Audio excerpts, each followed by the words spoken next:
Okay, so now we'll start as our tradition. We'll start with the morning prayer and the national anthem.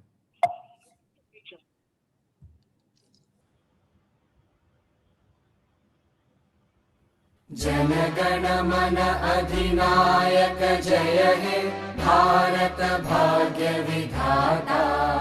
Punjab Sindh Gujarat Maratha Dravida Utkal बंगा। विंध्य हिमाचल यमुना गंगा उच्चल जलधि तरंगा। तव शुभ नामे जागे तव शुभ आशीष मांगे। गाहे तव जय गाथा जन गण मंगलदायक जय हे भारत भाग्य विधाता। जय हे जय हे जय हे जय जय जय जय हे।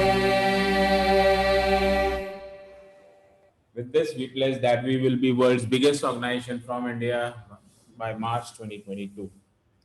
Thank you. Okay, so let's start. अब हमारा कौटिल्य का हिंदी का सेशन हम आज स्टार्ट कर रहे हैं। So इस बार कौटिल्य थोड़ा सा डिफरेंट रहेगा आपके लिए। जैसा आपको पता होगा, इस बार हम 14 दिन का कौटिल्य कर रहे हैं, बट 14 दिन आपके लिए रेगुलर नहीं रहेगा। आपका जैसे अगर आज हो रहा है तो एक दिन छोड़ के फिर आपका कौटिल्य का सेशन आएगा। तो जैसे आज आपका डे 1 हो रहा है ट्यूसडे को, तो अब आपका डे 2 जो होगा वो थर्सडे को होगा। तो इन 2 दिनों में आपको एक टास्क दिया जाएगा, जो टास्क आपको कंप्लीट करना होगा। करेक्ट? सो प्रोसेस सेम रहेगा, वही हम सिलेबस इसमें कवर करने वाले हैं। सबसे पहले जैसे आज आपका ओरिएंटेशन, आपका एसीपी रोल और उसका फ्यूचर क्या है, आपका फ्यूचर और ग्लोबल गार्डनर का फ्यूचर, ये हम आज बात करेंगे। फिर डे 2 पे हम बात करेंगे ऑनबोर्डिंग प्रोसेस, कि कैसे पार्टनर को ऑनबोर्ड करें, वेंडर को ऑनबोर्ड करें, यूजर को ऑनबोर्ड करें और यूपॉस को ऑनबोर्ड करें। ये बेसिकली एक टेक्निकल सेशन होगा। डे 3 में हम सेगमेंट वाइज प्रोस्पेक्टिंग आपको बताएंगे, सेगमेंट वाइज प्रोस्पेक्टिंग कैसे करी जाए। फिर डे 4 में हाउ टू यूज, ऑनबोर्ड कर लिया बट अब उसको यूज कैसे किया जाए, पार्टनर अपना पैनल कैसे यूज करें, वेंडर अपना पैनल कैसे यूज करें, यूजर अपना पैनल कैसे यूज करें और यूपॉस कैसे अपने आप को ट्रेड करें। और फिर लास्ट में 3 दिनों में हम बात करेंगे वेरी स्पेसिफिक, एक बहुत ही छोटी सी स्क्रिप्ट, कि आप अगर 30-40 सेकंड में किसी को ग्लोबल गार्डनर के बारे में बताना चाहते हैं, अपनी सर्विसेज के बारे में बताना चाहते हैं, तो आप आराम से बता पाएंगे। और तीनों की अलग अलग आपको स्क्रिप्ट मिलेंगी, वेंडर के लिए, यूपॉस के लिए और यूजर के लिए। सो इस तरह से हमारे 7 दिन, आपके लिए 7 दिन है, बट टोटल प्रोग्राम 14 दिन चलेगा। क्योंकि पहले दिन हम इंग्लिश कर रहे हैं, फिर दूसरे दिन हिंदी, फिर इंग्लिश, फिर हिंदी, फिर इंग्लिश, फिर हिंदी, इस तरह से करके हम ये 14 दिन प्रोग्राम ले जाएंगे। तो जिस दिन आपका सेशन नहीं है उस दिन आप अपने टास्क पूरे करेंगे, जो हम आपको टास्क देंगे। Okay, I hope this is clear to everyone. कोई कंफ्यूजन है तो आप चैट बॉक्स में लिख सकते हैं। ओके, सो पहली चीज हो गई ये। ऑफकोर्स सेशन के दौरान आपको क्वेश्चन आंसर करने का मौका मिलेगा। अगर आपके कोई भी क्वेश्चन अनआंसर्ड रह जाते हैं, कोई भी क्वेश्चन अनआंसर्ड रह जाते हैं, तो अब आस्क विकास हमने वापस शुरू कर दिया है, जो कि डेली 6:30 बजे से स्टार्ट होता है और 8 बजे तक रहेगा। अब यहां पे भी आपकी कोई क्वेरी है, अगर आपको लग रहा है कि ये मैं सुबह नहीं पूछ पाया या मुझे अब पूछने की जरूरत है, या कभी भी कोई भी क्वेरी आ रही है, तो आप ये 6:30 बजे शाम को आके अपनी क्वेरी रिजॉल्व करवा सकते हैं। राइट? ठीक है, चलिए आगे बढ़ते हैं।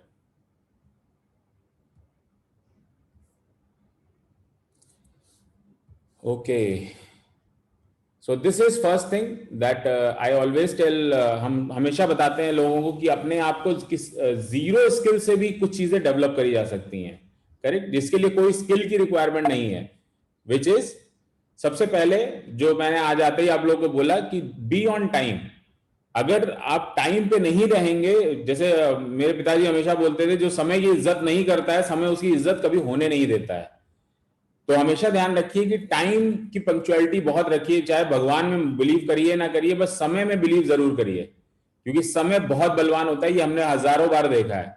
तो समय की इज्जत सबसे ज्यादा इंपॉर्टेंट है। तो बी ऑन टाइम, इससे आप अपने आप को कम से कम 90% लोगों से डिफरेंशिएट कर पाएंगे, क्योंकि 90% लोग समय की इज्जत नहीं करते हैं। तो आप एटलीस्ट उन 90% लोगों से ऊपर आ जाएंगे, क्योंकि आप समय की इज्जत करते हैं, आप समय पे रहते हैं, करेक्ट। दूसरा है आपके वर्क एथिक्स, अगर आप अपने काम करने के तरीकों में एथिकल रहेंगे तो लोग आपके साथ काम करना पसंद करेंगे। योर बॉडी लैंग्वेज, अगर आप एक डल बॉडी लैंग्वेज लेके जा रहे हैं कहीं पे, किसी से बात कर रहे हैं, तो कोई भी बंदा आपसे बात करना पसंद नहीं करेगा। आपके अंदर एनर्जी होगी, आपके अंदर एक्साइटमेंट होगी, तो लोग आपसे बात करना पसंद करेंगे। तो आपकी बॉडी लैंग्वेज आपके हाथ है, इसके लिए कोई स्किल की जरूरत नहीं है, correct. Then your passion and energy, लोग अक्सर पूछते हैं सर कॉन्सेप्ट कॉपी हो सकता है कि नहीं हो सकता है, ये कॉपी हो सकता है कि नहीं हो सकता है। भाई साहब सब कॉपी हो सकता है, but end of the day आपका पैशन और एनर्जी कोई दुनिया में कॉपी नहीं कर सकता है। जो आप हैं वो आप हैं, आप एक यूनिक आइडेंटिटी हैं। अब आप अपने आप को कितना यूनिक समझते हैं ये उसके ऊपर डिपेंड करेगा, बट आपका पैशन और आपका एनर्जी, इसके लिए भी आपको कोई भी स्किल की जरूरत नहीं है, ये आपके इनर हैबिट के ऊपर है। देन बीइंग कोचेबल, अगर आप ये सोचते हैं कि भाई मुझे सब आता है, तो ऑफकोर्स ये बात है आपको किसी प्रकार की कोचिंग की जरूरत नहीं है। बट ऐसा दुनिया में कोई आदमी नहीं होगा जो ये अपने ये सोच सके कि उसको सब आता है, क्योंकि किसी ना किसी टाइम में आपको कुछ ना कुछ नई चीज की सीखने की जरूरत पड़ती रहती है, क्योंकि समय में बदलाव है, समय हमेशा एक जैसा नहीं रहता है। बीइंग प्रिपेयर्ड, मैंने अक्सर देखा है लोग कॉल्स पे चले जाते हैं, फिर बोलते हैं अरे सर वो कैलकुलेटर ले जाना मैं भूल गया, मैं उसको कल जाके बता दूंगा। तो सबसे पहली चीज समझिए, जब भी आप कहीं जा रहे हैं तो अपने आप को पूरी तरह से इक्विप कर दीजिए सारे टूल से जो आप वहां पे यूज करना चाहते हैं, करेक्ट। जैसे एसीपी का रोड मैप है, यूपॉज वाले का रोड मैप है, वेंडर का रोड मैप है, वो कैसे अर्न करेंगे कैसे नहीं अर्न करेंगे, सब कुछ अगर आपके पास है तो आपकी कॉल 100% अचीव कर पाएंगे आप। मगर अगर आप प्रिपेयर्ड नहीं है तो ये प्रॉब्लम है। बट ये 6 ऐसे पैरामीटर्स हैं जिसके लिए कोई स्किल की जरूरत नहीं है। दिस इज योर हैबिट, कि अगर आप इनको अपनी हैबिट की तरह अपने आप में इन्वॉल्व करेंगे तो ये चीजों के लिए आपको कोई भी स्किल की जरूरत नहीं पड़ेगी। और आज का सेशन जैसे मैंने आपको बताया कि ओरिएंटेशन के ऊपर है, एक एहसास के ऊपर है, क्योंकि जब तक आपको ये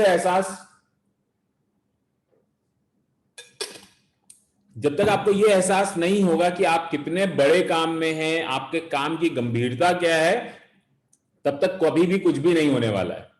तो सबसे पहले आपको ये एहसास होना चाहिए कि भाई मेरी रिस्पॉन्सिबिलिटी क्या है, मैं जो काम कर रहा हूं ये कितना बड़ा काम है या छोटा काम है, उसके हिसाब से आप अपने टाइम को निर्धारित करेंगे उस काम के लिए।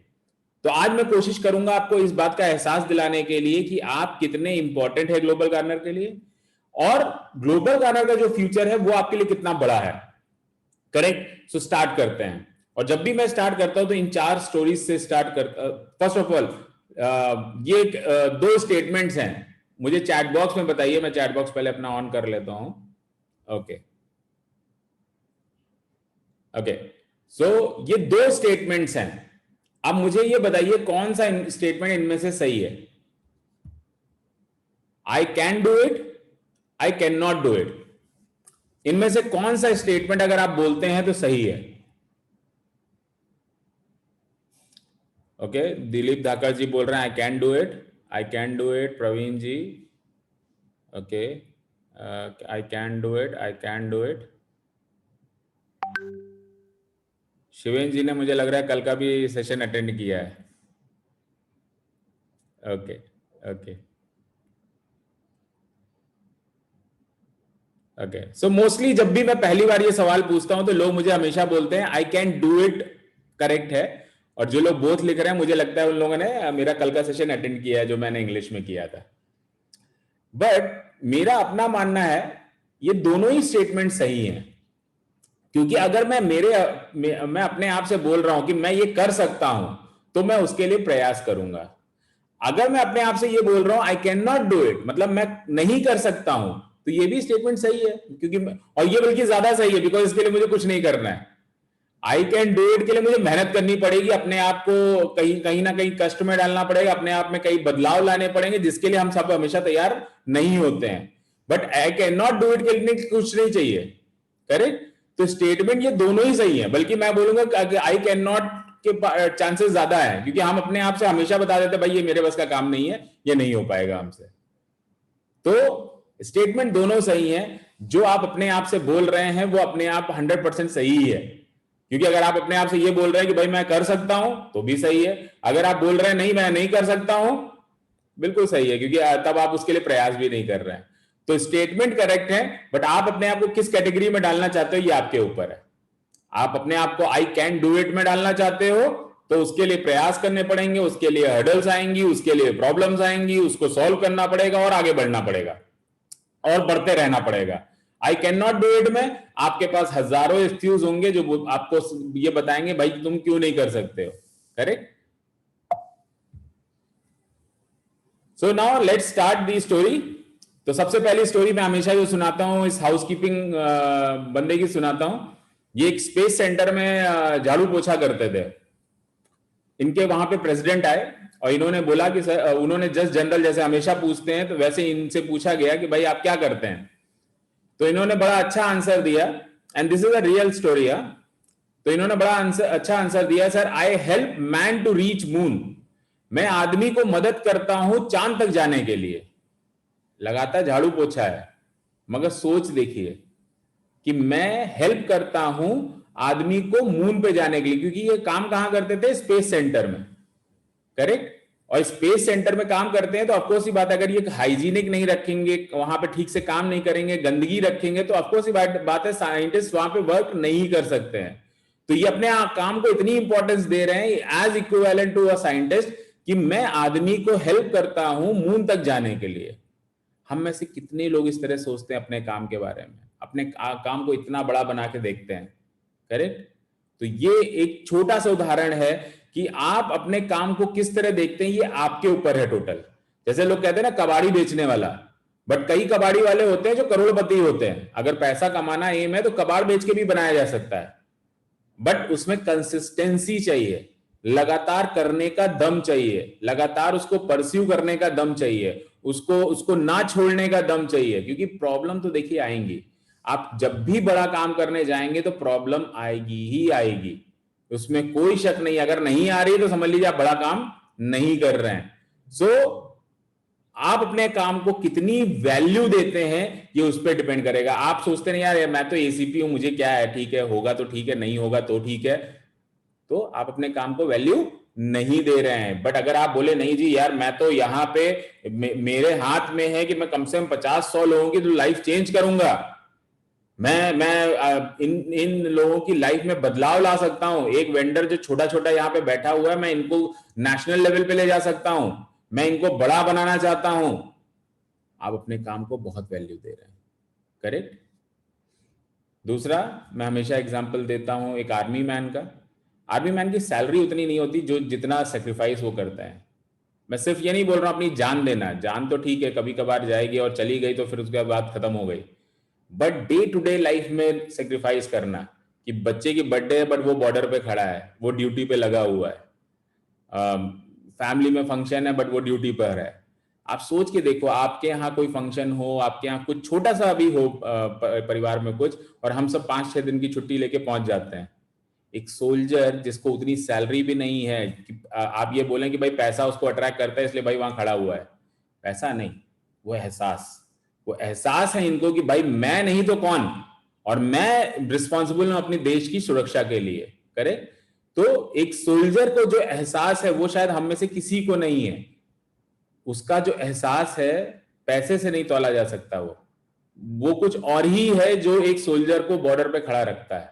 पैसा तो नहीं है, पैसा इतना नहीं मिलता है, 100% मैं जानता हूं क्योंकि मेरे मौसा लोग भी आर्मी में रह चुके हैं। सो आई नो कि पैसा उतना नहीं है, बट हाँ जो रिस्पेक्ट उनको महसूस होती है अपने काम को करने में, जो रिस्पॉन्सिबिलिटी महसूस होती है, वो शायद उनके लिए एक ड्राइवर है। इसी तरह जो आपके हमारे परिवार के मुखिया जो हमारे पिताजी होते हैं, हर परिवार में आप देखिए वो कितना लाइफ सेक्रीफाइस करते हैं। क्या केवल जो परिवार में जो पिता होता है वो क्या केवल अपने लिए कमाता है? अगर सिर्फ अपने लिए कमाना हो तो बहुत छोटी रकम चाहिए उसको। करेक्ट? वो अपने बीवी बच्चों के लिए परिवार छोड़ के, मैंने देखा है 90% लोग ट्रांसफरेबल जॉब में होते हैं जहां पे उनको ये भी नहीं पता है कि वो कब कब घर जाएंगे, होली दिवाली में जा पाएंगे कि नहीं जा पाएंगे। वो सेक्रीफाइस कर रहे हैं अपनी लाइफ को। सो ये एक बहुत बड़ा, ये सब तभी हो सकता है जब मुझे ये एहसास हो कि यार मैं अगर नहीं करूंगा, मेरे बच्चों को कौन संभालेगा, मेरे परिवार को कौन संभालेगा, मैं ब्रेड अर्नर हूं इसका घर का, और मुझे फ्यूचर देखना है मेरे बच्चों का, मेरी वाइफ की जरूरतें पूरी करनी है। And finally comes the lady of the house. जैसे मैं ये हमेशा हमेशा इस चीज को बोलता हूं कि एक लेडी के लिए अपना फिगर, अपनी खूबसूरती सबसे हाईएस्ट प्रायोरिटी होती है, वो बहुत कॉन्शियस होती हैं। बट आप सोचिए जब वो एक बच्चे को जन्म देती हैं तो शायद फिगर में या लुक्स में वो कभी उतनी सुंदर नहीं लगती हैं, बट वो सेक्रीफाइस करके एक बच्चे को जन्म देती हैं और वो पूरे परिवार को संभालती हैं। ये हम सबने देखा होगा, और हम सबसे कम उनको वो उस चीज का क्रेडिट देते हैं। But end of the day उनको क्रेडिट नहीं चाहिए, उनको वो एहसास है। हम अपने माता पिता को कभी नहीं बोलते कि भाई आपने हमारे लिए इतना कुछ किया, क्योंकि शायद हम अंदर से जानते होंगे कि उन्होंने हमारे लिए बहुत कुछ किया, बट हम कभी उनको फेस पे नहीं बोलते हैं। और उनको भी नहीं चाहिए, उनको भी नहीं चाहिए कि उनके फेस पे कोई डेली जाके बोले। बट वो जो एहसास है उनके अंदर कि यार मैं रिस्पॉन्सिबल हूं, मैं इस परिवार के लिए रिस्पॉन्सिबल हूं, मैं नहीं तो कौन। आई थिंक किसी भी बिजनेस को करने में, किसी भी काम को करने में, जब तक उस काम का एहसास नहीं है आपको कि ये काम कितना बड़ा या छोटा है, तब तक आप उस काम में कभी भी सक्सेसफुल नहीं हो सकते हैं। और जब तक आपके अंदर वो जुनून नहीं है, वो काम में आप कभी भी सफलता भी प्राप्त नहीं करेंगे। हो सकता है आप थोड़ा बहुत इनिशियल कर ले जाएं, बट हमेशा किसी भी काम में बड़ा करने के लिए इन जैसे लोगों का जो एहसास है, जो जुनून है, जो अपने काम के प्रति, माता जी सुबह सुबह 4 बजे उठ के हमें नाश्ता दे के हमें स्कूल भेजने की तैयारी करती थी कि 6:30 बजे तक भैया हम स्कूल पहुंच जाएं, 7 बजे का स्कूल हो। पिताजी 10 जगह डेपुटेशन पे रहते थे कि भाई वो बाहर ही रहते थे महीने में 25 दिन। आप सोच के देखिए क्या लाइफ है, बट सिर्फ किसके लिए? अपने बच्चों के लिए। सो आई थिंक जब तक ये एहसास आप में नहीं है कि एज अ एसीपी मैं कम से कम 50 से 100 लोगों की लाइफ चेंज कर सकता हूं। पैसा सेकेंडरी है, पैसा आएगा। देखिए फिर मैं बोल रहा हूं, बिजनेस कर रहे हैं, पैसा आने वाला है, पैसा is not a problem. But अगर आपके अंदर ये एहसास है कि यार मैं इन 50 लोगों की लाइफ चेंज करके अपनी लाइफ में बदलाव ला सकता हूं, और ये जो बदलाव है ये ऐसा नहीं है कि बहुत छोटे समय के लिए रहेगा, ये बहुत लंबे समय तक रहेगा। तो जितना लंबा आप काम करने की सोच रहे हो, जितनी लंबी बिल्डिंग बनाने की सोच रहे हो, उतनी गहरी नींव भी डालनी पड़ेगी। आप सोचो मुझे बनाना बुर्ज खलीफा है और मैं नींव डालूं केवल एक झोपड़पट्टी वाली, तो कभी भी वो बुर्ज खलीफा बनेगा ही नहीं। रहने की तो, टिकने की बात तो दूर है, वो बनेगा ही नहीं। हम में से कई लोग ये गलती करते हैं, वो ये सोचते हैं कि भाई हम इसको देख लेंगे जब होगा, और लोग करेंगे तो होगा। पहले जब हम लोगों ने शुरुआत किया तो यही होता था कि भाई कहाँ हो रहा है ये बताइए। अब जब जिस जगह हो रहा है तो लोग बोलते हैं नहीं यार वहां वहां वो क्या है, साउथ में सब पढ़े लिखे लोग हैं तो होता है। फिर नॉर्थ में हमने देखा, मध्य प्रदेश, उत्तर भारत, इधर वेस्ट बंगाल बहुत जबरदस्त परफॉर्म करने लगे। आज लोगों के पास एक्सक्यूज है। देखिए जिनके पास एक्सक्यूज, दो ही तरीके के लोग हैं, एक जिनके पास सफलता है और दूसरे जिनके पास एक्सक्यूज है। और एक्सक्यूज वाले अपने आप को बहुत स्ट्रांग समझते हैं क्योंकि वो सोचते हैं कि जो वो बोल रहे हैं वही सही है। बट सफलता वाले लोग बोलते हैं ठीक है ये प्रॉब्लम है, इसके सोल्यूशन मिलेंगे। ऐसा थोड़ी ना कि प्रॉब्लम है तो सोल्यूशन नहीं मिलेंगे, बट मुझे आगे बढ़ते रहना है, मुझे रुकना नहीं है, क्योंकि जो रुक गया वो गाड़ी वहीं पे खत्म हो जाती है। तो इसी के साथ और आगे बढ़ते हैं। Now let's see the size of the business. जैसे कहते हैं ना कि अगर मैं मेरी गाड़ी भगाना चाहूं तो मेरी गाड़ी हाईएस्ट स्पीड पे कितनी भाग सकती है, फिर मेरे ऊपर है मैं उसको कितने पे चलाना चाहता हूं। मेरी गाड़ी अगर हाईएस्ट स्पीड 200 की है और मैं उसको 50 पे चलाना चाहता हूं, इसमें प्रॉब्लम नहीं है, बट मुझे पता होना चाहिए कि मेरी गाड़ी में ताकत है कि मैं उसको 200 किलोमीटर पर आवर की स्पीड पे चला सकता हूं। करेक्ट? चलिए अब देखते हैं size of the business. Tata के पास ऑलमोस्ट 35 कंपनियां हैं and Tata was founded in 1868। Reliance 1973 और 23 कंपनी है, ऑलमोस्ट हर सेक्टर में है, metal, IT, finance, automotive, retail, infra, telecom. ऐसा कोई सेक्टर नहीं है जहां पे ये कंपनियां नहीं है। बट ग्लोबल गार्नर आपको ऑलमोस्ट 209 ब्रांड्स में काम करने का मौका देता है। मोर देन 36,000 ब्रांड स्टोर्स हैं हमारे पास, प्लस आने वाले समय में 36 लाख रीजनल वेंडर्स भी होंगे, प्लस हमारी अपनी फ्रेंचाइज। सो इन नटशेल अगर आप देखेंगे तो ये जो मैंने डॉट्स बनाए हैं, मैं आपको ये समझाने की कोशिश कर रहा हूं कि टाटा कितना बड़ा है, रिलायंस कितना बड़ा है, और हिंदुस्तान की टॉप 100 कंपनीज कितनी बड़ी हैं। टोटल मिला के 113 लाख करोड़ का मार्केट कैप है जो टॉप 100 कंपनीज का है। बट ग्लोबल गार्नर आपको अपॉर्चुनिटी देता है सेल्स सिस्टम में घुसने की, मतलब जो कि $2.2 ट्रिलियन का है। अब आप सोचिए मार्केट साइज कितना बड़ा है आपके पास, आप कितना काम कर सकते हैं। आप लोग क्या है कि जैसे मैं अक्सर देखता हूं,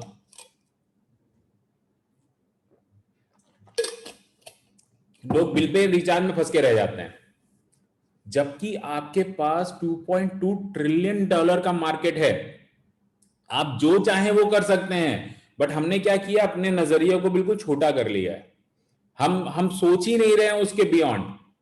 आपके पास $2.2 ट्रिलियन का मार्केट है, $2.2 ट्रिलियन। आप क्या नहीं कर सकते हैं। आप चाहें तो किसी की भी सेल बढ़ा सकते हैं। ये आपके लिए बहुत इंपॉर्टेंट है। आपका मार्केट साइज इतना बड़ा है, करीब 150 लाख करोड़ का, आप इसमें काम कर रहे हैं, प्लस आपके पास रीजनल वेंडर्स हैं। एंड गोइंग फॉरवर्ड हम जब 187 कंट्रीज में जाएंगे तो it will be world's biggest inter exchange of business. आप यहां से बैठ के दुबई बेच सकते हैं, दुबई वाला इंडिया का माल बेच सकता है, यूके वाला इंडिया का माल बेच सकता है, आप यहां से यूके का माल बेच सकते हैं। This is all in the future, but this is huge. आप समझिए, उन लोगों को वो बिजनेस बनाने में, रिलायंस को रिलायंस बनने में, टाटा को टाटा बनने में करोड़ों अरबों रुपए लगाए हैं। आज भी वो लोन है उनके ऊपर हजारों करोड़ का। आपको ये बिजनेस बैठे बैठाए मिल रहा है, बट क्या आप इसकी गंभीरता समझ रहे हैं, क्या आप इसका साइज समझ रहे हैं, ये सेकेंडरी है। अभी भी आप ये सोच रहे हैं यार वो बिल पे रिचार्ज हो जाए, वो एयरटेल का रिचार्ज हो जाए, आप उसी में फंसे हुए हैं। तो ये बिजनेस मतलब आपको दिख नहीं रहा है। ये इतना बड़ा बिजनेस है, पहले इसको समझिए प्रॉपरली कि आपका बिजनेस साइज कितना बड़ा है। करेक्ट। और ये अपॉर्चुनिटी सिर्फ और सिर्फ 21,000 एंटरप्रेन्योर्स के लिए है। हम ऐसा नहीं बोल रहे हैं कि भाई दुनिया में सबके लिए ये है।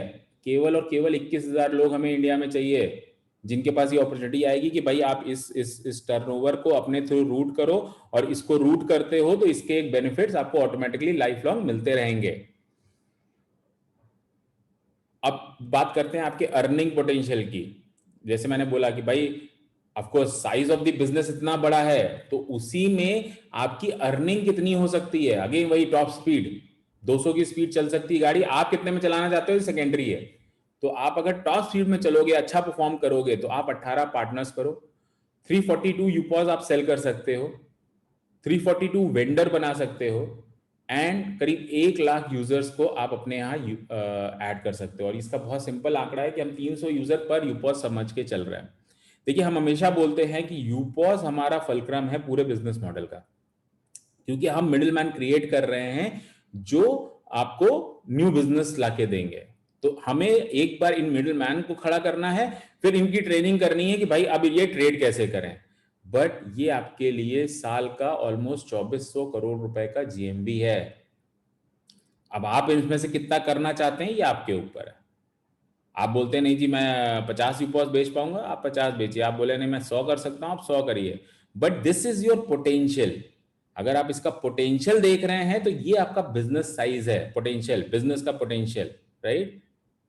सो बेसिकली अगर आप देखें तो आप क्या हैं, आप हब ऑफ एम्पावरमेंट हैं। जैसा मैंने आपको अभी शुरुआत में बोला कि मेरे पास अपॉर्चुनिटी है कि मैं 50 से 60 लोगों की लाइफ तो तुरंत चेंज कर सकता हूं। वो चाहे मैं यूपॉस के रूप में चेंज करूं, चाहे मैं वेंडर के रूप में चेंज करूं, चाहे मैं पार्टनर के रूप में चेंज करूं, या उन हजारों यूजर्स की लाइफ चेंज कर सकता हूं जो आज तक सिर्फ खर्चा करते थे, उनके पास कोई अपॉर्चुनिटी नहीं थी अपने खर्चे को अपना बिजनेस मॉडल बना दें। आज जैसे अगर आप माई सर्किल को देखिए तो वो अगर देखा जाए तो वो किसी के लिए भी एक बिजनेस मॉडल है। कि 10,000 रुपए का खर्चा is the investment of the business and now I have started the business. Correct? आप सोच के देखिए, अगर आप मेरी नजर से इस बिजनेस को देखिए तो ये इतना लुक्रेटिव मुझे दिखता है कई बार कि मुझे लगता है यार क्यों लोगों को ये समझ में नहीं आ रही बात। ऑफकोर्स बड़ा है बिजनेस, बट बहुत सिंपल भी है ये, कि मुझे करना क्या है, मुझे मेरे एक्सपेंसेस से मेरा बिजनेस खड़ा होता है। आज बिजनेस खड़ा करने के लिए इन्वेस्टमेंट चाहिए होता है, उसकी नॉलेज चाहिए होती है, उसके लिए कस्टमर ढूंढने पड़ते हैं, हजारों चीजें करनी पड़ती हैं। वेयरएज इन ग्लोबल गार्डनर मुझे केवल उन लोगों को ढूंढना है जिनको मैं सोचता हूं कि मैं एम्पावर कर सकता हूं। मुझे वो दुकानदार चाहिए जिसकी दुकान चल नहीं रही है या वो अपना बिजनेस एक्सपैंड करना चाहता है। कौन ऐसा दुकानदार होगा जो बोलेगा भाई मुझे बिजनेस नया नहीं चाहिए, मैं किसी के पास जाऊं बोलूं कि भाई आप मेरा यूपॉज ले लो, मैं आपको पूरा इंडिया का इकोसिस्टम देता हूं, $2.2 ट्रिलियन का मार्केट स्पेस देता हूं जिसको आप बेचो। कौन मना करेगा? एक कंज्यूमर को बोलता हूं कि भाई आप मेरे प्लेटफॉर्म पे आओ, आपको 100% कैशबैक मिलेगा इन जीजी कॉइन्स और मिनिमम 2% तो एक्स्ट्रा मिलेगा ही मिलेगा। फिर आपकी मर्जी है कि आप माई सर्कल में जाके और ज्यादा कमाना चाहते हो, बट मिनिमम इतना तो मैं दूंगा। कौन मना करने वाला है? क्योंकि वो सिर्फ गेन कर रहा है आपसे। करेक्ट? फिर आपके एचओ, आपके स्टेट हेड, आपके एमसीपी, आपके सीपी, ये सिर्फ आपके लिए बैकएंड है। आप बोल सकते हैं they are the king makers, but still king is you. आप किंग हैं एज एन एसीपी, क्योंकि आप हमारे लिए रीजनल ग्लोबल गार्डनर हैं। आप अपने एरिया में कैसे बात करते हैं, कैसा काम करते हैं, वो लोग यही समझेंगे कि ग्लोबल गार्डनर ऐसा ही है। अगर आप बिल्कुल एक्टिवली काम कर रहे हैं, आप लोगों को तुरंत तुरंत सब कुछ बता रहे हैं, उनको सपोर्ट कर रहे हैं, तो लोग सोचेंगे ग्लोबल गार्डनर ऐसा ही है। आप वहां पे बहुत ढीला काम कर रहे हैं, आप लोगों को एंटरटेन नहीं कर रहे हैं, आप किसी को नया कुछ समझा नहीं रहे, तो लोग सोचेंगे ग्लोबल गार्डनर ऐसा ही है, इसको बिजनेस की जरूरत ही नहीं है। तो इन चीजों का ध्यान रखिए कि आप क्या हैं सिस्टम के लिए। आपके पास मोस्ट क्रूशियल स्पेस है हमारी। जैसे हम हमेशा बोलते हैं कि एक एमसीपी अगर सिस्टम में है तो हमें कोई प्रॉब्लम नहीं देता है, बिकॉज उनके पास ना पिन कोड है ना कुछ है। बट एक नॉन परफॉर्मिंग एसीपी हमें बहुत हिट देता है कि भाई अगर उसके पास पिन कोड भी है और वो परफॉर्म भी नहीं कर रहा है, दैट मीन्स एक पिन कोड हमारा 0 बोल रहा है। करेक्ट? इसी तरह आपका जो रोड अहेड है, जैसे मैंने आपको बताया पोटेंशियल इतना है, अब कमाई का पोटेंशियल कितना है। अगर आप देखें तो 2 महीने के अंदर अंदर आप 18 वेंडर्स या पार्टनर्स बना सकते हैं। उनके थ्रू आप 342 वेंडर 6 महीने में बना सकते हैं। आपका अपना यूपॉज है, आप उस पर अर्निंग कर सकते हैं। माई सर्कल स्टार्ट करके आप अपनी अर्निंग कर सकते हैं। आपके कॉन्टेस्ट और क्लब मेंबरशिप आती हैं। तो ये सब मिला के आप ऑलमोस्ट 15 लाख रुपए महीना कमा सकते हैं। अगेन ये हम पोटेंशियल बता रहे हैं। अब आप कितना करना चाहते हो ये आपके ऊपर है। आपको जैसे कहते हैं ना, कुछ लोग समुद्र के किनारे बैठ के वो जितना वो शंख और वो सब आ जाता है, क्रैब व्रैब, वो अपने पास रख लेते हैं और उससे खुश रहते हैं। कुछ लोग बोट निकालते हैं और समुद्र के बीच में जाके फिशिंग करते हैं। समुद्र सबके लिए बराबर है। अब आप क्या हैं वो आपको बेटर पता है। आप उस समुद्र में से क्या क्या मंथन करके निकाल सकते हैं वो आपके ऊपर है। करेक्ट? और इस सारे काम में एक ओथ है जो मेरे साथ आज मुझे लग रहा है करीब 15-16 साल से है। ये मैंने पहली बार एचडीएफसी में सुनी थी और ये तब बिरला में सुनी थी और तब से मैं ये मेरे साथ है। और ये सेल्फ एक्सप्लेनेटरी है, मुझे इसमें कुछ समझाने की जरूरत नहीं है, बट ये अपने आप में बहुत मोटिवेट करती है मुझे। Let's other lead a small life but not मी। मतलब लोगों को अगर छोटी जिंदगी जीनी है तो जीने दो, बट मुझे छोटी जिंदगी नहीं जीनी है। Let other argue over small things but not me. लोगों को छोटी छोटी चीजों पे आर्गुमेंट करने दो, बट मुझे नहीं करना है, क्योंकि मेरा टाइम इंपॉर्टेंट है, मुझे आर्गुमेंट में उसको वेस्ट नहीं करना है। Let other cry over small hurts but not me. लोगों को छोटी छोटी चोट पे रोने दो, बट मैं नहीं रोऊंगा। Let other leave their future in someone else's hand but not me. This is very important, क्योंकि हम में से कई लोग ये करते हैं कि वो अपना फ्यूचर दूसरे के हाथ में डाल देते हैं। वो ऐसा करे तो मैं ऐसा करूं, कंपनी ऐसा करे तो मैं ऐसा करूं, फलान एक बार परफॉर्मेंस कर दे फिर देखना मैं कितना करूंगा, 10 लोग और क्वालिफाई हो जाएं फिर देखिए मैं भी क्वालिफाई कर जाऊंगा। सो आपका फ्यूचर आपके हाथ में है, उसको आप अपने ही हाथ में रहने दीजिए। And finally I believe in my mission, greet life with a chair, there is a big work to do, therefore I am here. So I think ये एक ओथ है जो मेरे साथ हमेशा रही है, और जब भी मैं डाउन होता हूं या कुछ कुछ अपने आप को मोटिवेट करना चाहता हूं, तो ये ओथ को हमेशा याद करता हूं, क्योंकि ये बहुत छोटे छोटे स्टेटमेंट्स हैं बट बहुत स्ट्रॉन्ग स्टेटमेंट्स हैं। इसके बाद एक कोई बढ़िया मूवी देख लेता हूँ जो मुझे मोटिवेट करती है, दंगल या इस तरह की। ऑफ कोर्स मैं वापस चार्ज अप हो जाता। मुझे आज नहीं पता मैंने दंगल मूवी कितनी बार देखी होगी, but somehow I relate lot of things with that movie.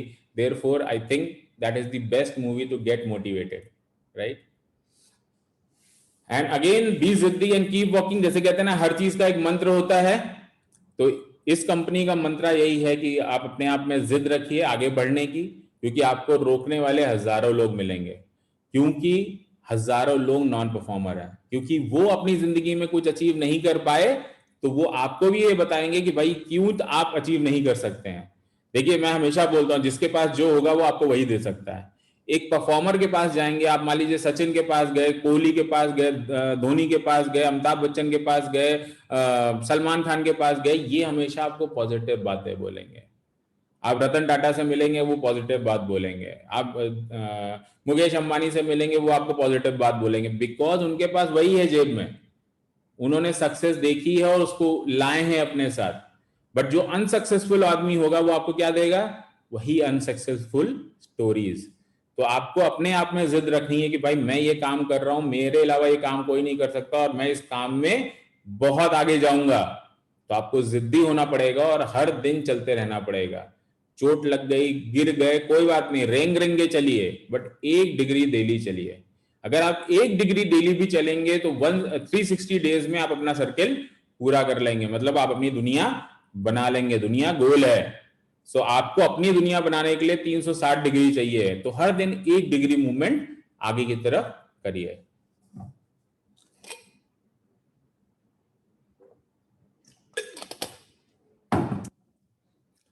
अब वे फॉरवर्ड आपका क्या होगा? मैं अक्सर देखता हूं लोग मुझसे पूछते हैं कि बस सर हम कैसे आगे बढ़ें। तो भाई साहब, सबसे पहले तो अपनी टीम पूरी करिए। बिना टीम के कोई कुछ नहीं कर सकता। आज अगर विकास रावत ये सोचे सब कुछ वो अकेले कर लेंगे तो वो बहुत बड़ी गलतफहमी में है। विकास रावत को सबसे पहले एक टीम चाहिए, करेक्ट? टीम फिर जाके यूपॉज सेल करे, क्योंकि यूपॉज वो सीड है जिससे ये कंपनी आगे बढ़ेगी। And then vendors and finally the users. User लाने का काम पार्टनर, सीपी, एसीपी, एमसीपी का नहीं है। यूजर हमेशा और हमेशा ध्यान रखिए आपके यूपॉज और आपके वेंडर्स ही लाएंगे सिस्टम में। क्यों? क्योंकि यही ऑपरेटर हैं जो इनको सर्विस दे सकते हैं। एज अ पार्टनर आप यूजर ले आए, आप क्या सर्विस दोगे? आपके पास कोई प्रोडक्ट ही नहीं है, करेक्ट?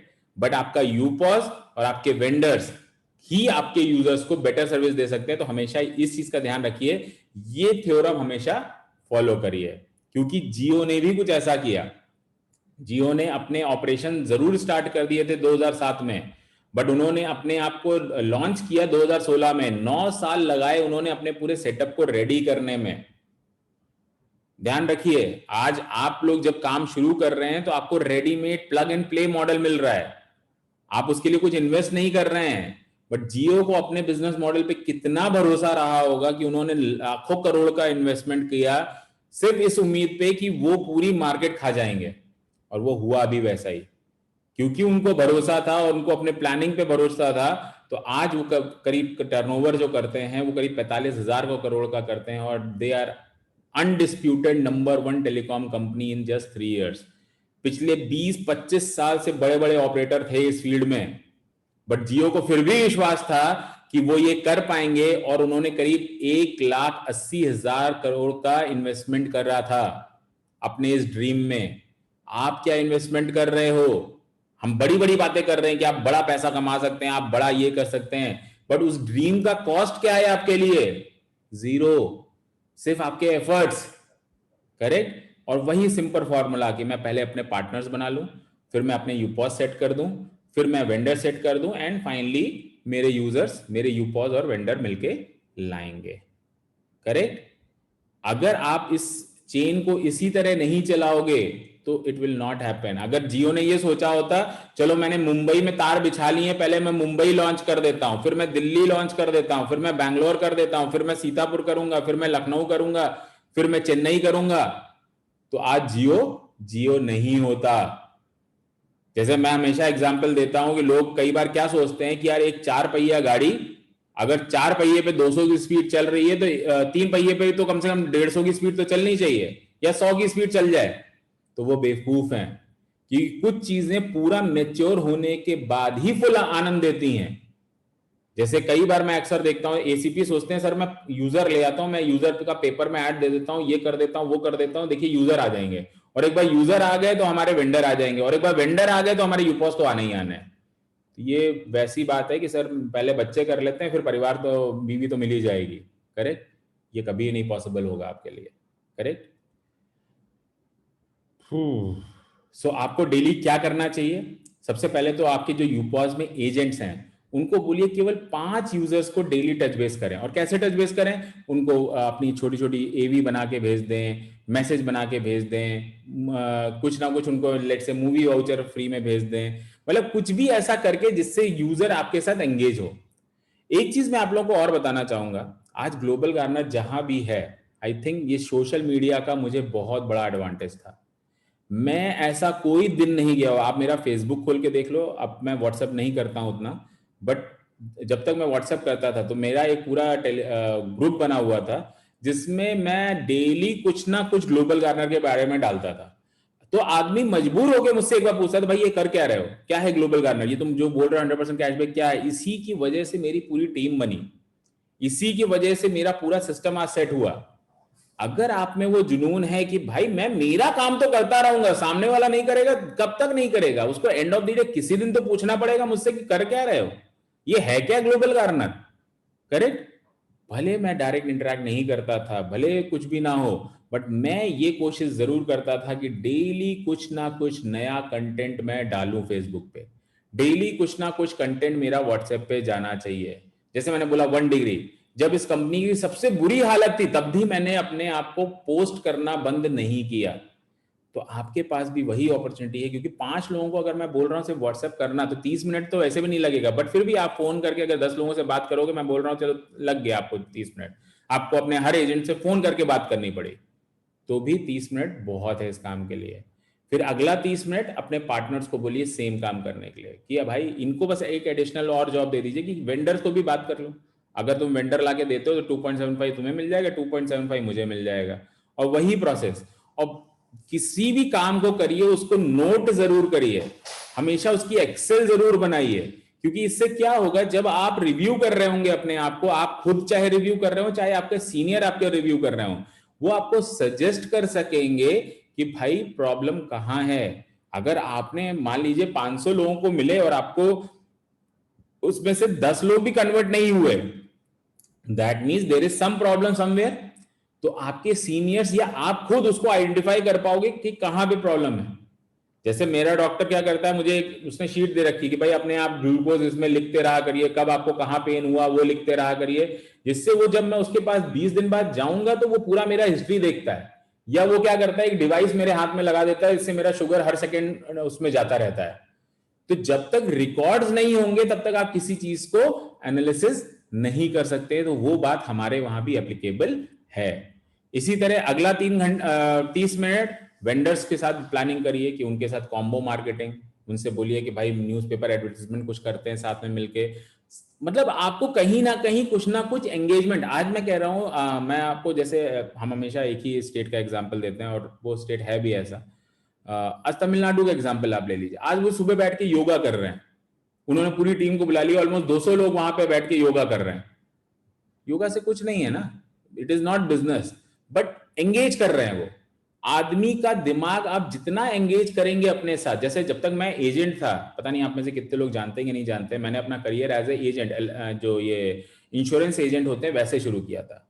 बट मैं इतना मेरे कस्टमर्स के घर में घुसा हुआ था कि उनको अगर जैसे मुझे अच्छे से याद है उस समय इंडिका आई हुई थी, तो मेरे कस्टमर मुझे इंडिका के लिए लेके जाने चाह रहे थे, और वो कॉल मुझे आज भी याद है। मैंने उनको बहुत क्लियरली बोला, मैंने कहा मैं कार के बारे में कुछ जानता नहीं हूं, ना मेरा कोई लिंक है वहां पे। बोले नहीं तुम बस चलो साथ में, तुम अच्छा बात कर लेते हो। आप सोचिए, मैं उनकी इतनी जरूरत बन गया था। पॉलिसी तो सेकेंडरी थी, पॉलिसी तो मैं जब चाहता था तब उनकी कर देता था, मगर उनकी दूसरी जरूरतों के लिए, उनके बेटी की जब शादी हुई तो उसमें पूरा उन्होंने लगा दिया मुझे। किसी ने बोला कि यार मुझे यहां जाना है, चलो साथ में चलोगे तुम, मैं तुम्हारा टिकट वेट सब साथ में करा रहा हूं, तुमको चलना पड़ेगा। मतलब आप जब किसी की लाइफ में इन्वॉल्व हो जाएंगे और उसको दिखेगा कि आप सच में उसके बेनिफिट की बात करते हैं, आप उससे लड़ जाते हैं कि उसके बेनिफिट के लिए, आप उसको डांट देते हैं उसके बेनिफिट के लिए, धीरे धीरे लोग समझने लगेंगे। जैसे कहते हैं ना, एक गुरु होता है, गुरु को गुरु उसका चेला बनाता है, जितना बड़ा चेला उतना बड़ा गुरु। करेक्ट। आचरेकर जी क्यों बड़े हैं? क्योंकि उनके जो शिष्य है वो सचिन तेंदुलकर है। करेक्ट। तो इसी तरह आप अपने लोगों को जब एम्पावर करेंगे, जब वो बड़े बनेंगे, वो आपका ही नाम लेने वाले हैं। कोई ये नहीं कहेगा मैं अपने आप बन गया, वो ऐसे लोग बहुत कम होते हैं। करेक्ट। बट आपको एंगेजमेंट एक्टिविटी, चाहे वो वेंडर हो, चाहे आपके यूपॉज हो, चाहे आपके पार्टनर्स हो, उनसे कुछ ना कुछ एंगेजमेंट एक्टिविटी करते रहनी पड़ेगी। एंड फाइनली द यूजर्स, उनको तो आप मास मार्केटिंग एफबी पे कुछ ना कुछ डालते रहिए।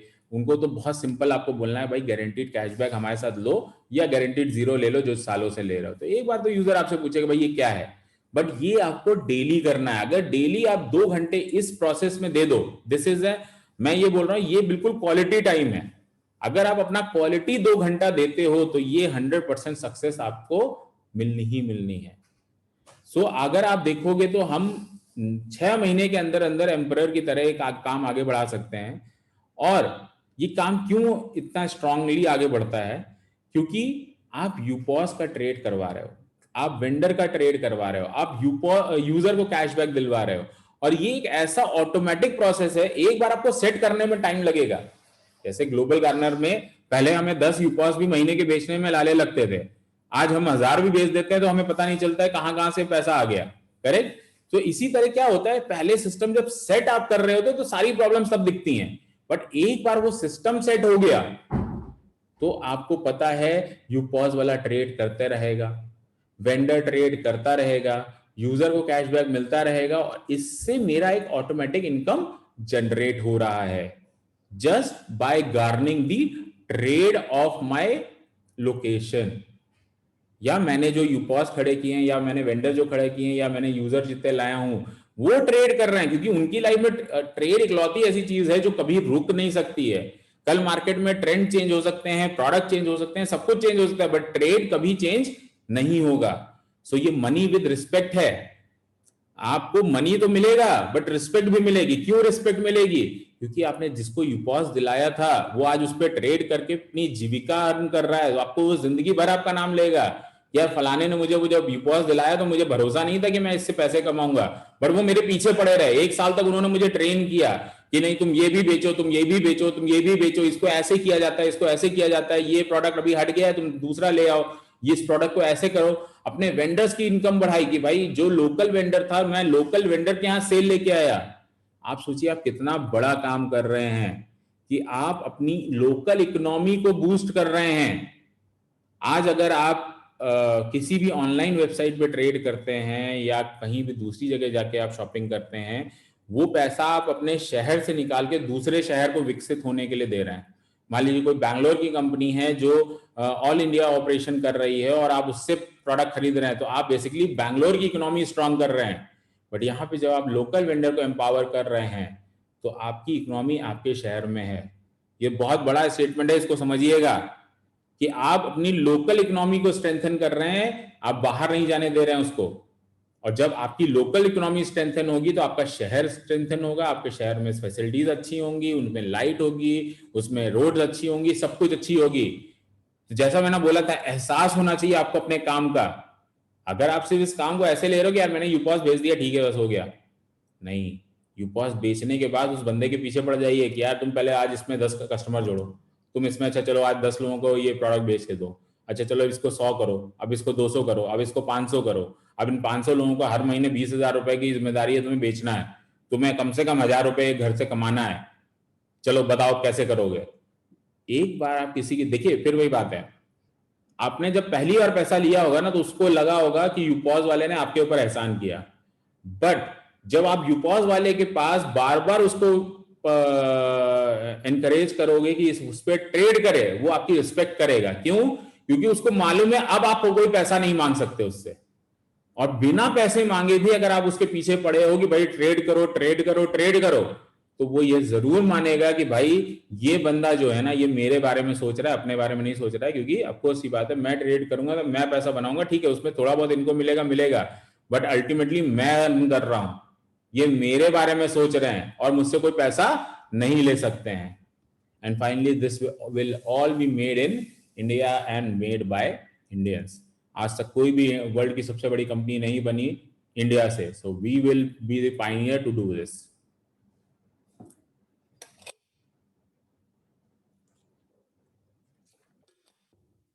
और जैसा किसी भी जर्नी में होता है, जैसे मैं अगर यहाँ से लखनऊ जाना चाहता हूँ तो मुझे पता होता है कि भाई यहाँ से कोटा में इतना किलोमीटर, वहां से वहां इतना किलोमीटर, वहां से, तो वैसे ही माइलस्टोन जब आपको दिखते रहते हैं तो आपको लगता है कि मैं सही रास्ते पे हूं। तो वैसे ही आपके माइलस्टोन है यहाँ पे भी।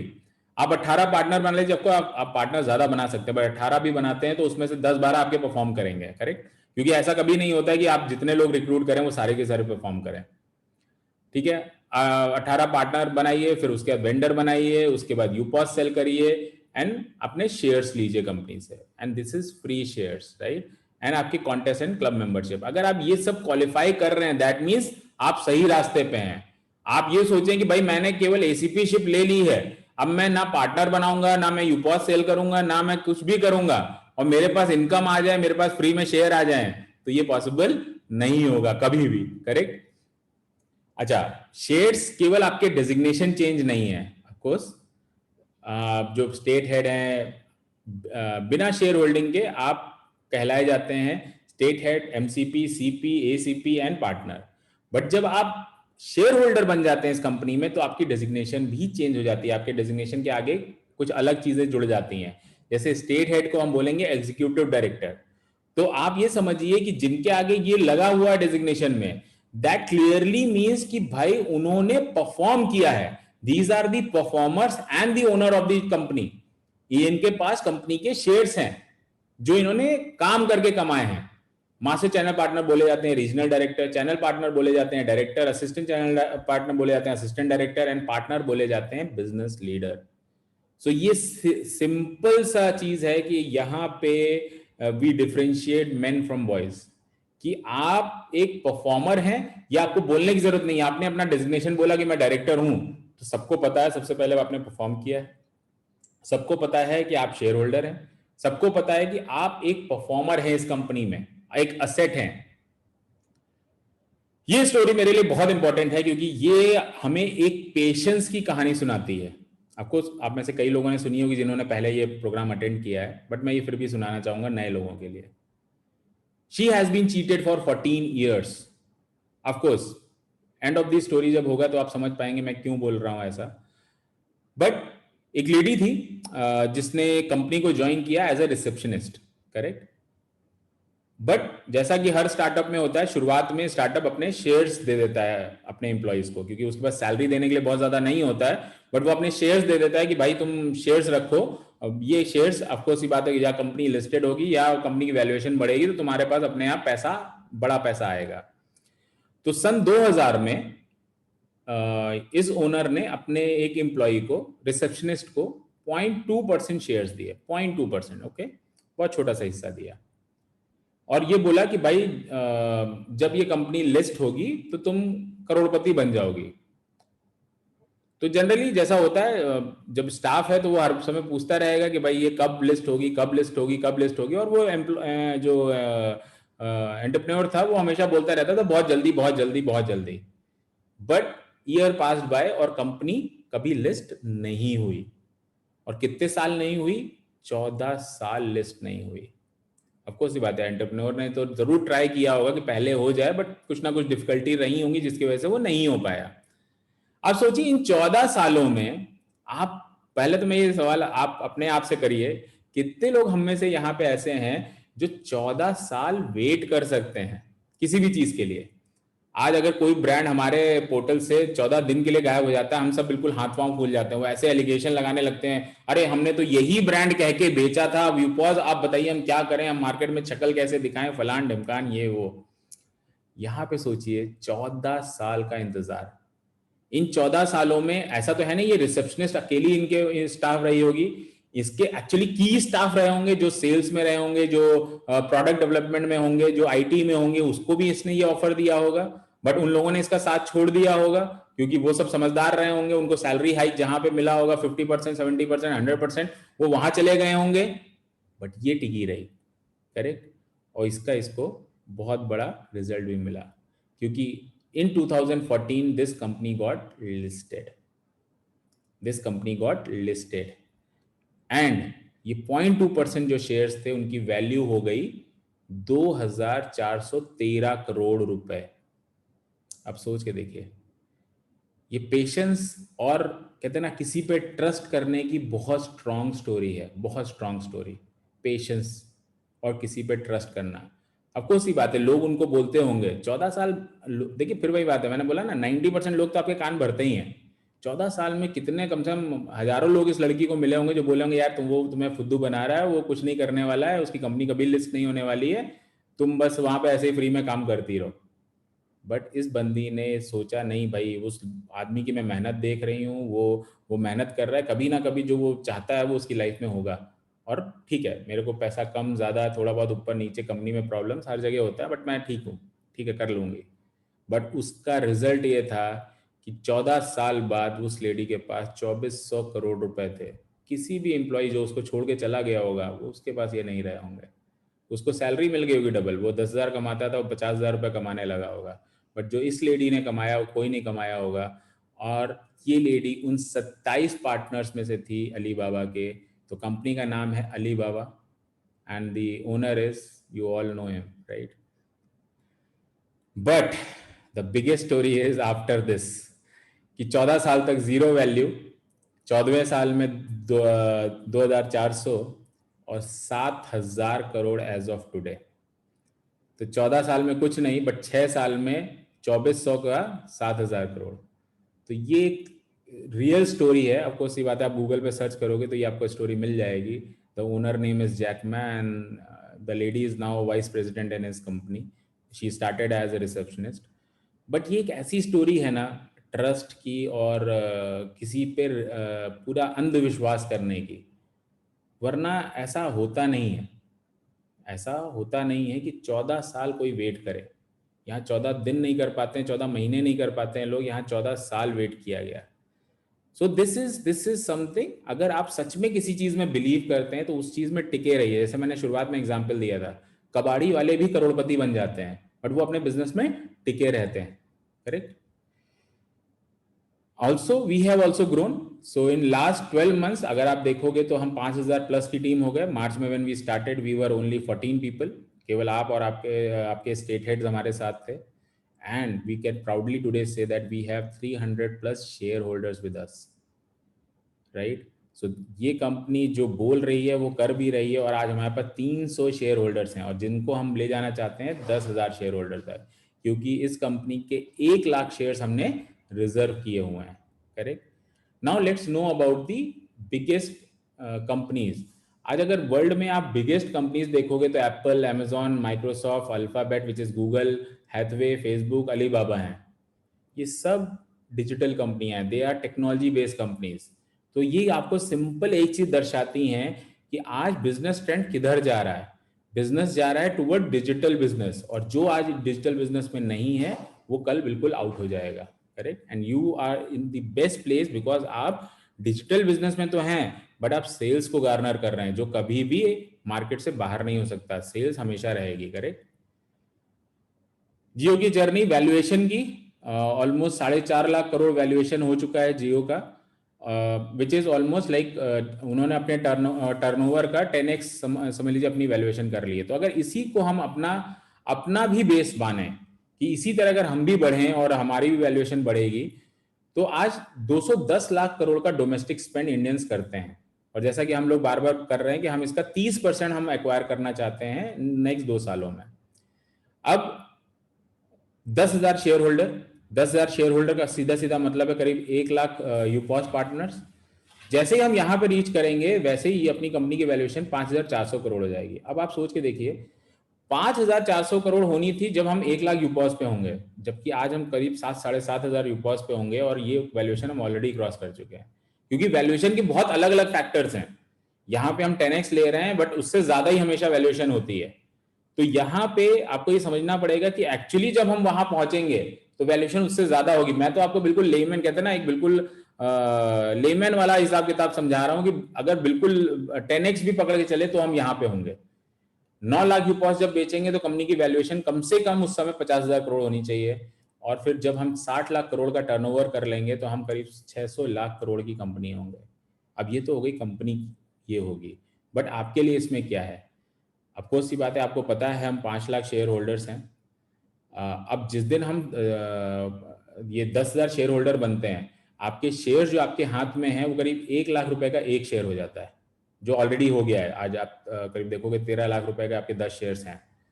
9 लाख यूपॉस जिस दिन होता है तो कंपनी की वैल्यूएशन ऑलमोस्ट 50,000 करोड़ होगी, बट आपके शेयर्स की वैल्यूएशन भी करीब 1 करोड़ हो जाएगी।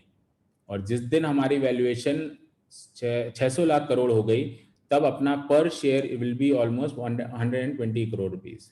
सो 1200 करोड़ रुपए वैल्यू होगी आपके इन 10 शेयर्स की।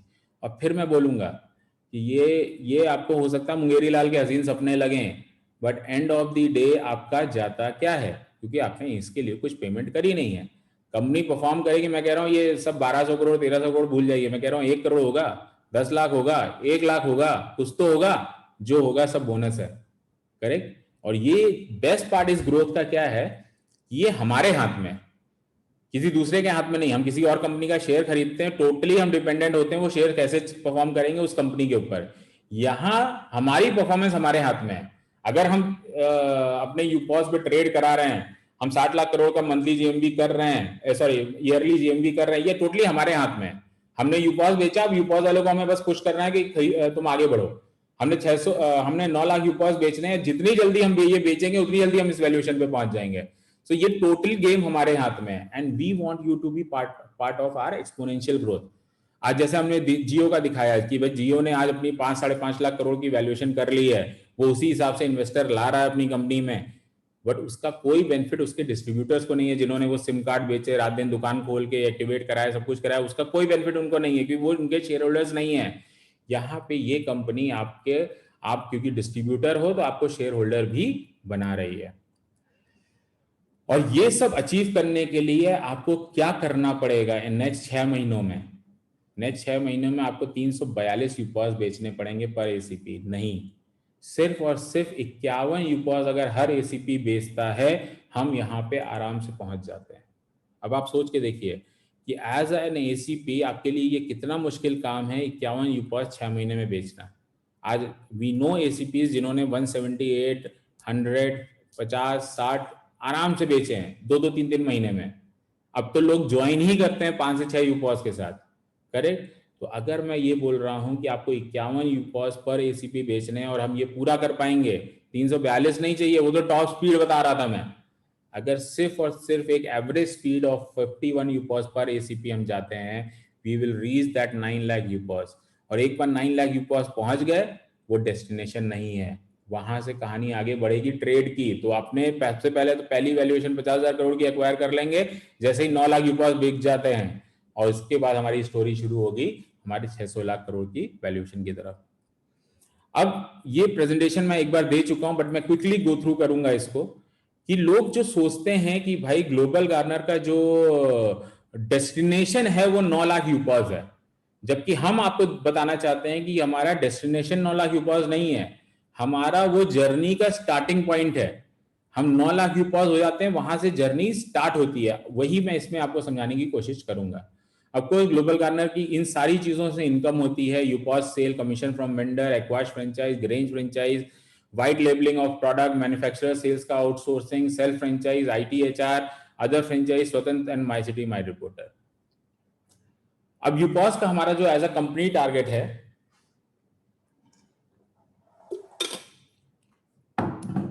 वो करीब 9 लाख यूपॉस का है, जिससे हमारे पास टोटल रेवेन्यू आएगा करीब 4,860 करोड़ का, जिसमें से सारे खर्चे बात करने के बाद हमारे पास कम से कम 2,000 करोड़ बचना चाहिए।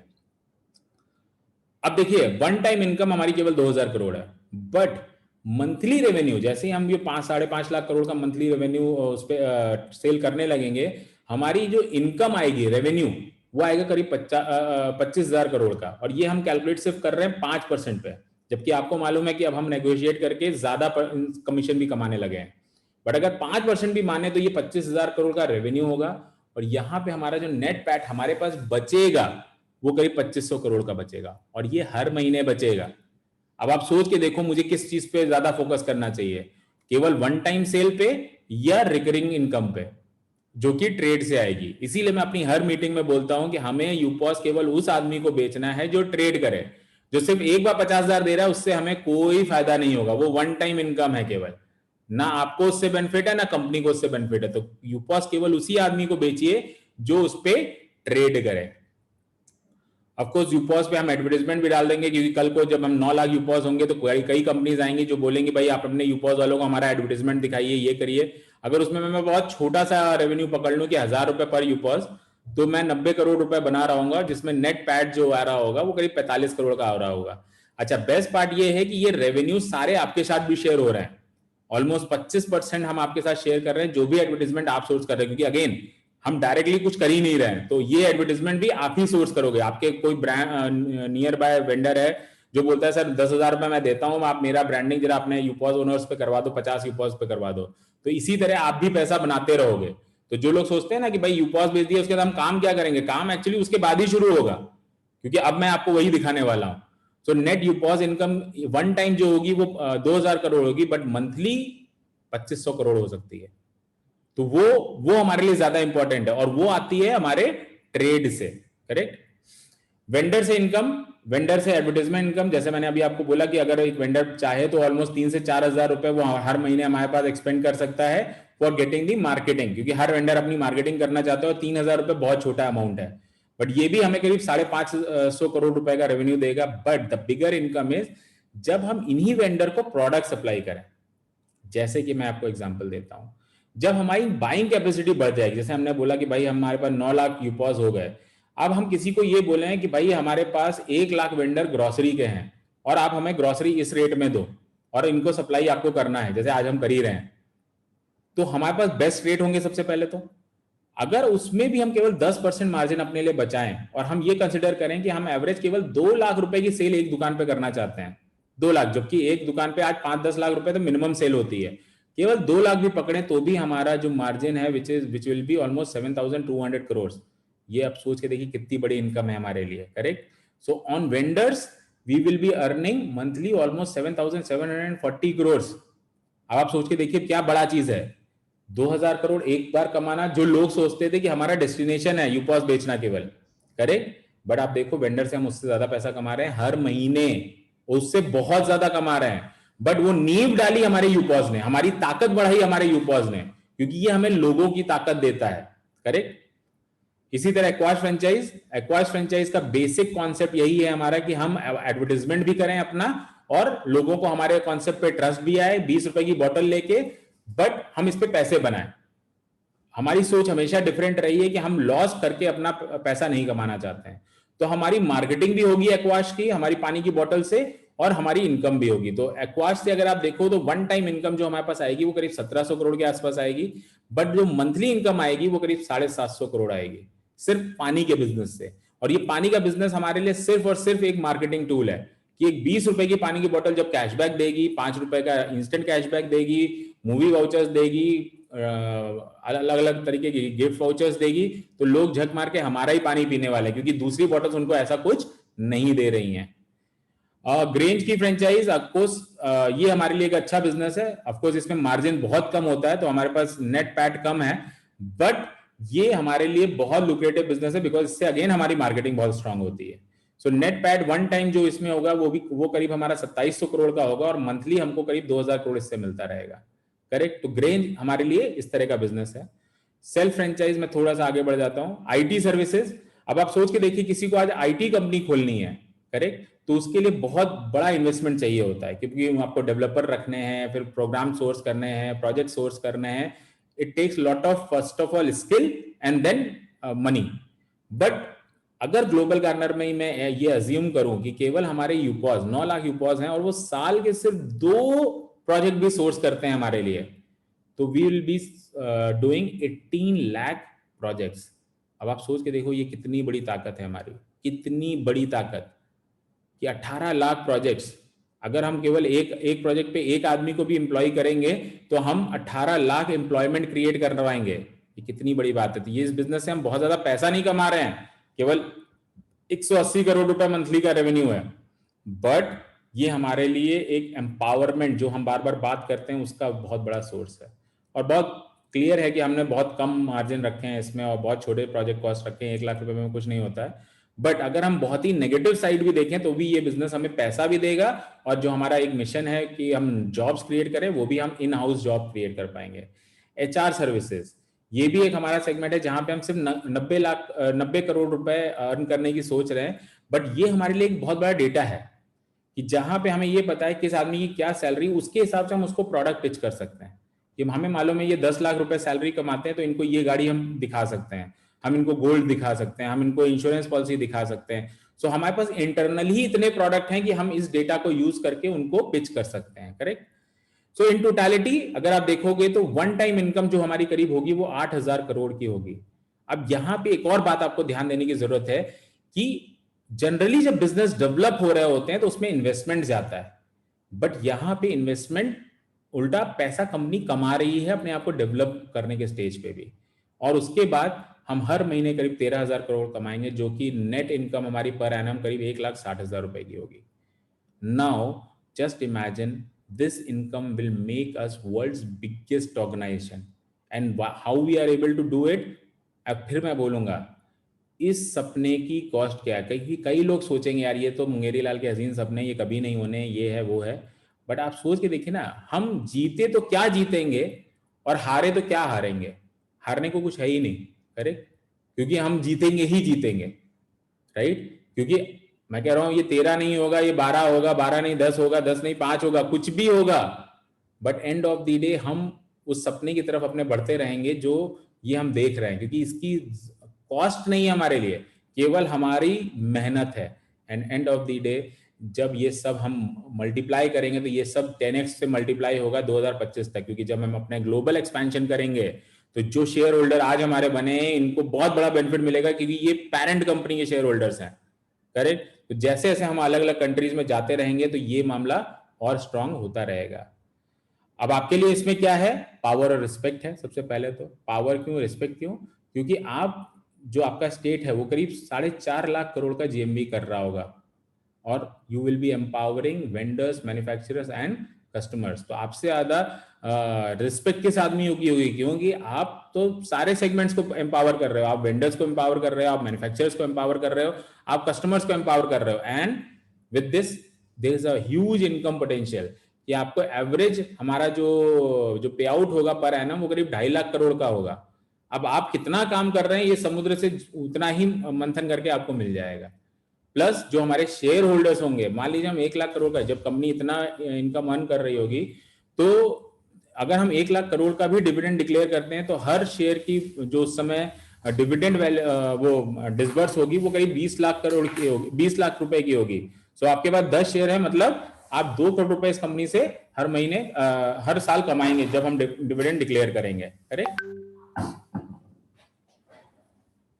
ये मैं स्किप कर देता हूं। सो फियर ऑफ लॉस, जनरली जब मैं ये सवाल पूछता हूं तो लोग मुझे यही बोलते हैं कि फियर ऑफ लॉस कुछ नहीं है सर, बट ये मैं बोलता हूं फियर ऑफ लॉस आपका वही चीज है जो आप गेन करने वाले थे। सो अगर आप नहीं करोगे तो वो आपका फियर ऑफ लॉस होना चाहिए। करेक्ट। रिस्क ऑफकोर्स 0 है, क्योंकि this is just plug and play.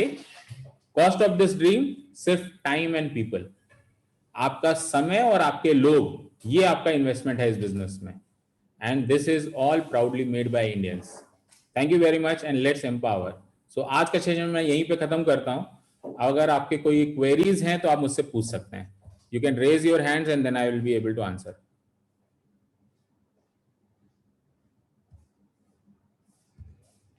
Okay. So any query?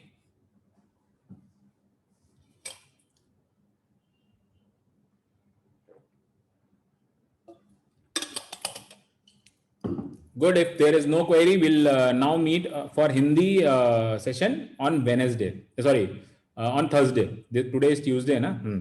So अब Thursday मिलेंगे हम, और आज आपके लिए टास्क केवल ये है कि आप अपनी गोल शीट रेडी करिए, क्योंकि अब हम आपकी गोल शीट पे बहुत जल्दी डिस्कशन करने वाले हैं। तो आपके पास एक एक्सेल की गोल शीट दी गई थी, अगर आपके पास नहीं है तो अपने स्टेट हेड से, अपने एमसीपी से, अपने सीपी से आप मांगिए और उस गोल शीट को जरूर कंप्लीट करिएगा। वो फिर हम अपने थर्सडे को जब मिलेंगे तो उस पर बात करेंगे, ठीक है। तो thank you very much and see you all soon.